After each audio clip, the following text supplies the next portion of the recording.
शनिवार के दिन जो पीपल के वृक्ष में सरसों के तेल का दीप लगाता है उसको शनि कभी परेशान नहीं करता। एक बात हमेशा ध्यान रखिएगा, मान लो अगर कोई भारी रोग ऐसा शनि महाराज के कारण हो गया हो, अच्छे काम करते करते उल्टे हो रहे हैं, होते हैं किसी किसी के साथ में, विपरीत परिस्थितियां आ जाती है, अच्छा करने जाओ बुरा हो जाता है, अच्छा कर्म करने जाओ बुरा हो जाता है। तो पीपल के वृक्ष की जो छाल होती है, छाल देखिए, पीपल के वृक्ष में जो छाल लगी होती है, उस छाल को घिसकर चंदन बनाकर भगवान शंकर का स्नान कराकर, अभिषेक कराकर, पूजन कराने के बाद में पिपलेश्वर महादेव का नाम लेकर, कौन से महादेव? पिपलेश्वर महादेव का नाम लेकर वो जो घिसी हुई छाल होती है उस छाल का तिलक भगवान शंकर को लगा लो और उसी का थोड़ा सा भाग अपने कंठ पर, मस्तक पर लगाना प्रारंभ कर दो। धीरे धीरे जो विपरीत दशा है वो सुधरना प्रारंभ हो जाती है। पर नाम याद रखना, पिपलेश्वर, जम के बोलिए, पिपलेश्वर महादेव भगवान शंकर का एक अवतार है, पिपलाद अवतार। पिपलाद अवतार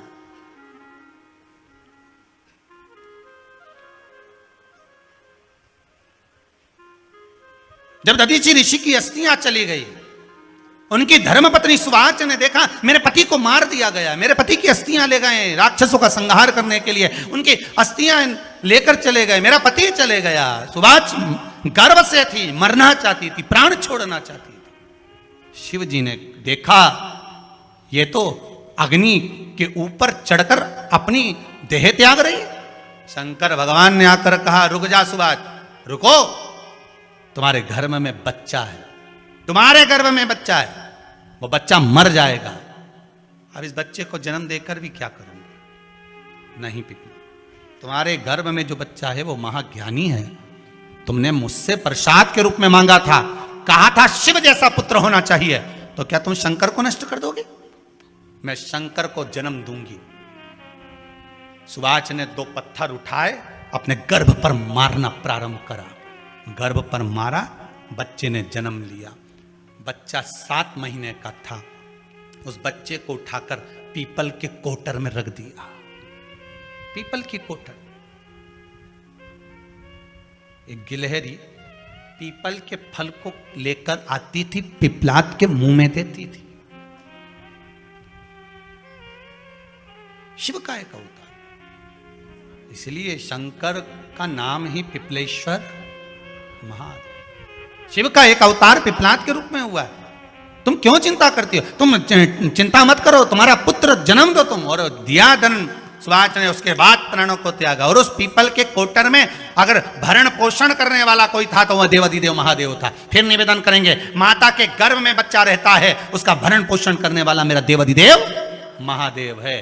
अगर जन्म उसने दिया है तो मृत्यु भी वो देगा। अगर तुमको कुछ ज्ञान दिया है तो अच्छी जगह पर भी वही पहुंचाएगा। आप जो अभिलाषा लेकर आते हैं, बच्चे कहते हैं हमारी नौकरी नहीं है, सर्विस नहीं है, हम इस कॉलेज में पढ़ना चाहते हैं, हम इस जगह जाना चाहते हैं, हम इस पद पर जाना चाहते हैं, बस इतना याद रखना, तुम्हारा भाग्य बुरा नहीं होता। कभी भी याद रखना, संसार में जिसको भगवान ने जन्म दिया उसकी किस्मत कभी बेकार नहीं हो सकती। अगर भगवान तुम्हारी किस्मत बेकार होती तो जानवर बनाकर पैदा करता, इंसान बनाकर नहीं। किस्मत अच्छी थी इसलिए इंसान बनकर पैदा, जानवर बनाकर पैदा नहीं करा। अगर तुम्हारी किस्मत अच्छी थी इसलिए मनुष्य बनकर पैदा हुए हो, इंसान बनकर पैदा हुए हो, मानव बनकर पैदा हुए हो। भगवान को दोष मत देना कि भगवान ने किस्मत बेकार दी है। भगवान ने किस्मत अच्छी बनाई है इसलिए तुझे मृत्यु लोक में जन्म दिया। भगवान ने भाग्य अच्छा बनाया इसलिए तुझे शिव महापुराण की कथा सुनने का मौका दिया। नहीं तो भाग्य में नहीं होती तो कहां से मिल जाती? किस्मत अच्छी है तो भगवान नौकरी भी लगाएगा, धंधा भी करवाएगा, सर्विस भी कराएगा, विवाह भी करेगा, शादी भी करेगा, मकान भी बनाएगा, जायदाद भी देगा, संतान भी देगा। उसने दिया है पेट तो भरेगा वही। हम काय को अपने माथे पर ले? मैंने इतनी पढ़ाई कर ली, मैं इंजीनियर हो गया, मैं ये बन गया, मैंने तो ये कर लिया, उसके बाद भी मैं घर में बैठा हूं, मेरा छोरा घर में बैठा, इतना पढ़ने के बाद बैठा।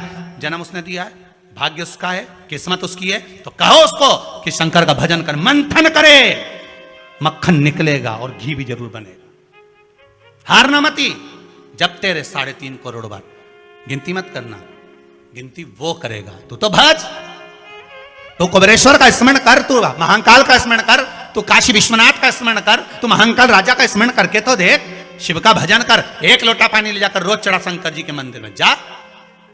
शिव से भजन करने में क्या देरी।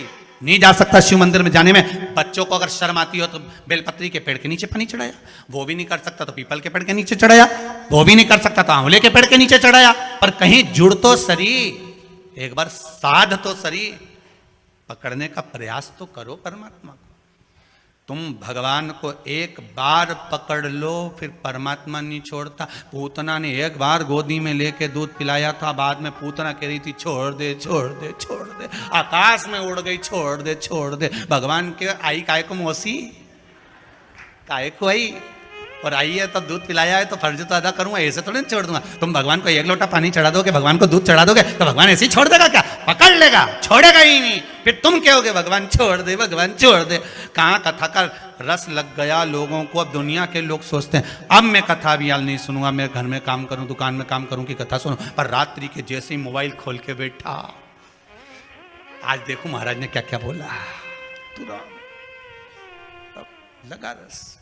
कितना भी अगर कोई वास्तु दोष बता दिया, पितृ दोष बता दिया, काल सर्प दोष बता दिया, कितना भी अगर कोई दोष बता दे, तो पीपल का जो जल वृक्ष में से झड़ता है, कभी कभी आप उसके नीचे हाथ रखकर देखना, थाली रखकर देखना, उसमें पत्थर पर देखना, तो वहां पर भी पानी के निशान आपको मिलेंगे, बूंद के निशान मिलेंगे।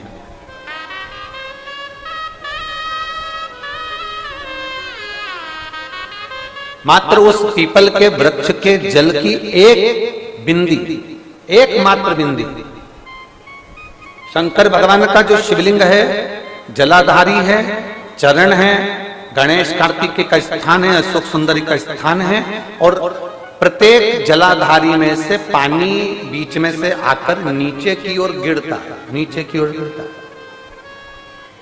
आप लोगों के स्मरण में हमने पहले भी बताया कि राइट में किसका स्थान है? गणेश जी का, लेफ्ट में कार्तिक के, बीच में अशोक सुंदरी। ये क्या है? पार्वती जी का हस्त कमल शिवलिंग, और ऊपर से जो जल एक एक बूंद शंकर जी के शिवलिंग पर गिर रहा है, वो शंकर जी की 5 लड़कियां जया, विषहरा, शामलीवारी, दौतली और देव, शंकर जी की 5 लड़कियों एक एक बूंद पानी शिव जी पर गिरा रहा। जहां जल नीचे गिरता है उस स्थान से जहां तक जल बहकर जा रहा है, उस स्थान तक 33 कोटि देवताओं का स्थान, 33 कोटि देवताओं का स्थान। अब जहां पानी आया, जहां नीचे गिरा, उसके बीच में जो स्थान होता है, आप लोगों ने देखा है कि नहीं देखा? जिनने देखा है जरा हाथ उठाओ।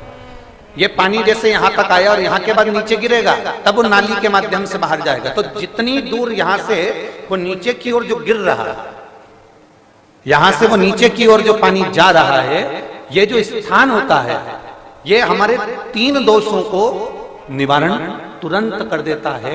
एक हमारा पितृदोष, एक हमारा काल सर्प दोष, और एक हमारा वास्तु दोष का निवारण ये तुरंत करता है। और ये तो हमने केवल आपको शिव महापुराण के माध्यम से बताया कि ये 3 दोष का निवारण कर देता है। पर यदि कभी आप ध्यान से लिंग पुराण को पढ़ेंगे, आप यदि लिंग पुराण को पढ़ेंगे और गीता प्रेस गोरखपुर की लिंग पुराण को लाकर यदि आप पढ़ते हैं, या गीता प्रेस गोरखपुर की शिव अंक को भी आप अगर पढ़ेंगे, उसका नंबर हमारे स्मरण में नहीं आ रहा है, शिव अंक को भी अगर आप पढ़ेंगे तो उसमें भी आपको वर्णन मिलेगा कि हम तो केवल 3 दोष का बता रहे हैं, पर हमारे शास्त्र तो यहाँ पर और भी दोषों का वर्णन कर रहे हैं। जैसे किसी ने बता दिया आपको शनि का दोष है, किसी ने बता दिया मंगल का दोष है, किसी ने बता दिया आपको केतु का दोष है, किसी ने बता दिया आपको राहु का दोष है, किसी ने आपको कह दिया कि बृहस्पति का दोष है, किसी ने कह दिया आपको ये वाला दोष है। दुनिया के जितने दोष पीपल के वृक्ष के झड़ता हुआ जल की एक बूंद का स्पर्श, भले वो सूख गई हो, उसका एक स्पर्श मात्र जहां पानी नीचे की ओर गिर रहा है, उतनी परिधि, उतनी जगह के बीच में जहां से पानी गिरता है, बस उस स्थान पर अगर वो उंगली अपना नाम और गोत्र का स्मरण कर कर भी लगा दी जाए और एक लोटा जल चढ़ा दिया जाए, तो ये जितने दुनिया के दोष हैं वो अपने आप समाप्त हो ही जाते हैं। शंकर की भक्ति का है मूल में। बोल बम का नारा है। और अच्छे से समझ लो जरा, ध्यान में आ जाए आप लोगों के, नहीं तो गलत कर बैठो तो बहुत स्मरण रखिएगा। शिवलिंग जलाधारी, जलाधारी में से पानी बहता है नीचे की ओर जाता है। जितना मोटा शिवलिंग की ये जलाधारी होती है उसमें से पानी जहां नीचे गिरता है, जितनी भी मोटी हो उसमें कहीं पर भी आप बिंदी लगा सकते, कहीं उस स्थान पर आप कहीं पर भी उस बिंदी को लगा। कोई कह दे तुमको कि तुम्हारा मंगल गड़बड़ है, कोई कह दे तुमको तुम्हारा राहु गड़बड़ है, कोई कह दे तुमको तुम्हारा केतु गड़बड़ है, कोई तुमसे कह दे तुम्हारा बृहस्पति गड़बड़ है, तो समझ लेना कि हमारे ग्रह की दशा को सुधारने के लिए ये जो स्थान है, बस उस स्थान पर एक बिंदु एक। अब आज के जमाने में आपने देखा होगा, जब से आप शंकर जी को जल चढ़ाना प्रारंभ करें, जब से आपने शिव महापुराण की कथा सुनना प्रारंभ करी, तब से आपने सुना होगा कि कोई भी अब ज्यादा आपको सुनने को नहीं मिलता कि वास्तु दोष हो गया, कि पितृदोष हो गया, कि कालसर्प दोष हो गया। इसके पहले का जो समय था, उस समय किसी को भी पत्रिका दिखाओ, किसी के पास भी जाओ, वास्तु दोष, कालसर्प दोष, पितृदोष, ये सारे दोष चलते रहते थे। पर तुमने जो एक लोटा जल शंकर भगवान को समर्पित करा, तुम्हारा चढ़ा हुआ जल उसी स्थान से नीचे गिर रहा है जहां हमने बिंदी लगाने का बताया, वहां से नीचे गिर रहा है, तो तुम्हारा दोष जल चढ़ाते चढ़ाते अपने आप वो दोष समाप्त होता चलेगा। सारी समस्या का हल एक लोटा। आप जो भगवान शंकर को समर्पित कर रहे हैं, आप भगवान शिव। 3,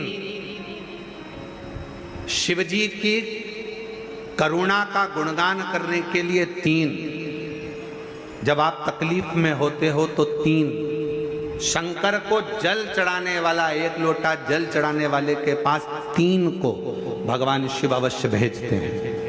दुख को समाप्त करने से पहले 3 को मेरा शंकर आपके दरवाजे पर जरूर भेजता है। पहले नंबर पर मां आद्य शक्ति दुर्गा को आपकी पड़ोसन के रूप में, आपके रिश्तेदार के रूप में, आपके कुटुंबी के रूप में, आपके संबंधियों के रूप में, किसी ना किसी के रूप में आपके पास भेजकर बोलेंगे, क्यों घबराती हो, क्यों चिंता करती हो, क्यों टेंशन लेती हो।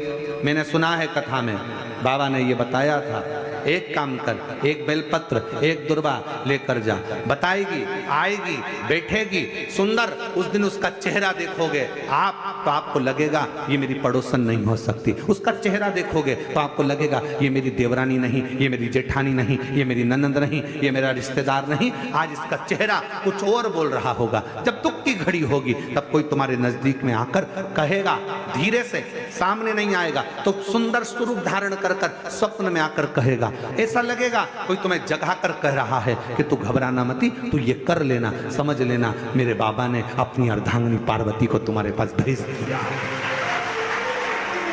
मेरे शिव ने अपनी पत्नी को तुम्हारे पास भेज दिया, अपनी अर्धांगिनी को भेज दिया।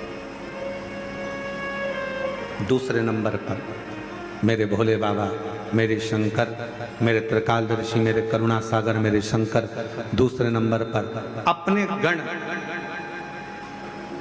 भृंगी को भेज देते।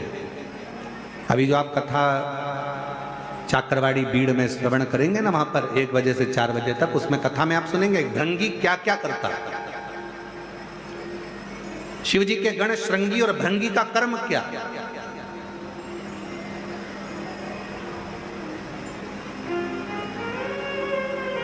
श्रृंगी शिव से दूर नहीं होता और भृंगी शिव जी की आज्ञा पाकर शंकर के भक्त के पास जाकर बैठता है। शिव जी अपने दूसरे पात्र को भेजते हैं भृंगी को। जब आप चाकरवाड़ी बीड़ में 8 तारीख से 14 जून तक, 8 जून से 14 जून तक कथा सुनेंगे 1 बजे से 4 बजे तक, तो उसमें भृंगी के चरित्र का स्मरण करेंगे। भृंगी दूसरे नंबर पर जाता है। उसका काम क्या है, भृंगी का कर्म क्या है? तो कहा भृंगी कभी भी सामने अपने प्रतिबिंब से नहीं आता, किसी का स्वरूप धर कर नहीं आता। भृंगी आपके हृदय में आकर भीतर से बोलने का प्रयास करता है। ये काम गलत हो रहा है, इसको रोक ले। तेरा मन से अंदर से बोलने का प्रयास करेगा, एक काम कर, तू वहां चले जाए, ऐसा हो सकता है, तू ऐसा कर ले, तू ऐसा कर ले। वो बताने का प्रयास करेगा, वो आपको ले जाने का प्रयास करेगा, उस तक ले जाने का प्रयास करेगा कि ये कर्म कर, ये कर्म। भृंगी